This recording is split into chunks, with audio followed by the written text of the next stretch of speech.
Welcome to Rudra TV. 2025 assembly ఎన్నికల నేపథ్యంలో ఢిల్లీ రాజకీయాలు వేడెక్కుతున్నాయి. అధికారంలో ఉన్న ఆమ్ ఆద్మీ పార్టీ మరియు ప్రతిపక్ష పార్టీలు అయిన బీజేపీ, కాంగ్రెస్లు ఈసారి ఎలా అయినా ఢిల్లీ పీఠం దక్కించుకోవాలని పట్టుదలతో ఉన్నాయి.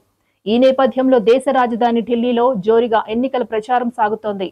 ప్రధాన పార్టీలు నువ్వా నేనా అన్నట్లుగా ఢీకొంటున్నాయి. ఇప్పటికే అధికార పార్టీ ఆప్ పలు ప్రజాకర్షక పథకాలను ప్రకటించింది. అయితే ఈసారి ఎలాగైనా అధికారం చేజిక్కించుకోవాలని బీజేపీ ప్రయత్నిస్తోంది.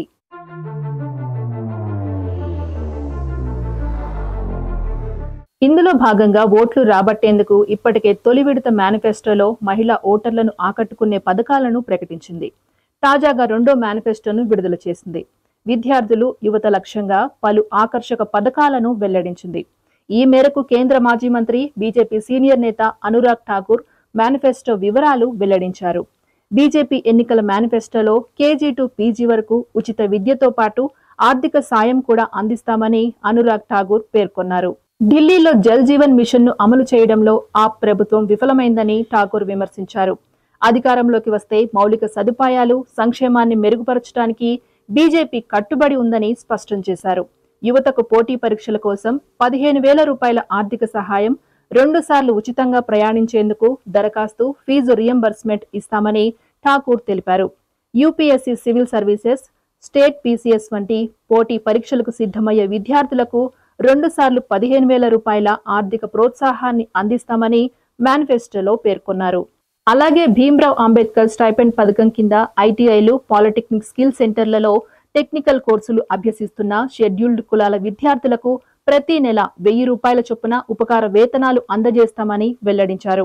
Auto taxi driver welfare board ఏర్పాటును బీజేపీ ప్రకటించింది. డ్రైవర్లకు 10 లక్షల జీవిత బీమా మరియు 5 లక్షల ప్రమాద బీమా హామీ ఇచ్చింది. గృహ కార్మికుల కోసం సంక్షేమ బోర్డు బీమా ప్రయోజనాలు కల్పిస్తామని తెలిపింది. ఇక బీజేపీ అధికారంలోకి వస్తే ఆ ప్రభుత్వ అక్రమాలపై సిట్ దర్యాప్తునకు ఆదేశిస్తామని తెలిపారు. జనవరి 17న కేంద్ర మంత్రి, బీజేపీ జాతీయ అధ్యక్షుడు జేపీ నడ్డా తొలి మేనిఫెస్టో విడుదల చేశారు. ప్రస్తుత సంక్షేమ పథకాలను కొనసాగించడంతో పాటు 60 నుంచి 70 ఏళ్ల వయసున్న వృద్ధులకు నెలవారీ పెన్షన్ 2,500 మరియు 70 ఏళ్లు పైబడిన వారికి 3,000 రూపాయలు వంటి కొత్త వాగ్దానాలు ప్రకటించారు. మహిళల కోసం పార్టీ మాతృ సురక్ష వందన పథకాన్ని ప్రవేశపెట్టింది. ప్రతి గర్భిణీ స్త్రీకి 6 పౌష్టికాహార కిట్లు, 21,000 రూపాయల సాయం అందజేస్తామని ప్రకటించింది.